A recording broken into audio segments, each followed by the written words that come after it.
রয়েছে সবগুলি রাজ্য একদিন না একদিন ভুল বুঝবে এবং সামনের যে নির্বাচনগুলি আসছে সেই নির্বাচনে বিজেপির পক্ষে রায় দেবে। আমি প্রথমেই ওই রাজ্যের জনগণকে ধন্যবাদ জানাচ্ছি এবং অবশ্যই ধন্যবাদ জানাতে হবে, নতুবা বাকি থেকে যাবে দেশের প্রধানমন্ত্রী নরেন্দ্র মোদীজিকে। ওনার চিন্তাধারা দিক নির্দেশিকাতে আমাদের দেশ এগুচ্ছে এবং গৃহমন্ত্রীকেও আমি ধন্যবাদ জানাই, দেশের গৃহমন্ত্রী মহোদয়কে আমি ধন্যবাদ জানাই, নাড্ডাজিকে এবং ওই আমাদের যত কার্যকর্তা সেখানে আছে সবাইকে ধন্যবাদ জানাচ্ছি।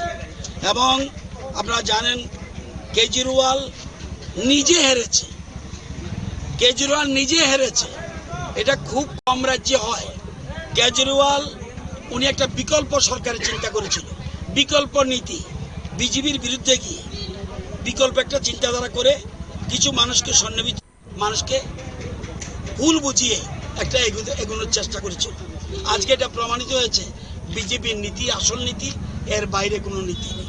এর জন্য উনি নিজে হেরেছে, ওনার সেকেন্ড ম্যান মনীষ সিসোদিয়া উনি পর্যন্ত হেরেছে এবং তাদের যত তাবড় মন্ত্রী ছিল সব হেরে বুথ হয়ে গেছে।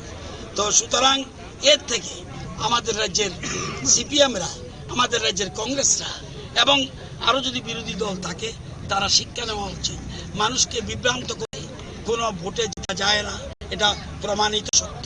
একদিন না একদিন সত্যের জয় হবে, এটা জানি। এবং আমাদের দেশের প্রধানমন্ত্রী নরেন্দ্র মোদীর নেতৃত্বে যে এক ভারত শ্রেষ্ঠ বানানোর যে সংকল্প এবং মানুষকে আজকে যে দিশায় এগিয়ে নিয়ে যাচ্ছে, সর্বদিকে যে উন্নয়নের যে ধারা বজায় রেখেছে এবং মিথ্যা কথা বলে বিভ্রান্ত করে দুর্নীতি করে কোনো ভোটে জেতা যায় না, এটা এবার আরও প্রমাণিত হলো দিল্লিতে কেজরিওয়ালের সরকার।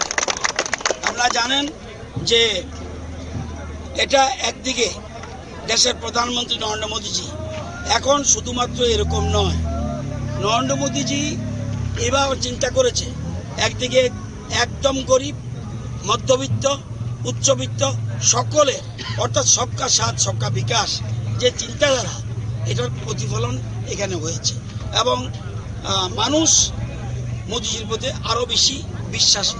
আরও যে 2-4-5টা রাজ্য রয়েছে সবগুলি রাজ্য একদিন না একদিন ভুল বুঝবে এবং সামনের যে নির্বাচনগুলি আসছে সেই নির্বাচনে বিজেপির পক্ষে রায় দেবে।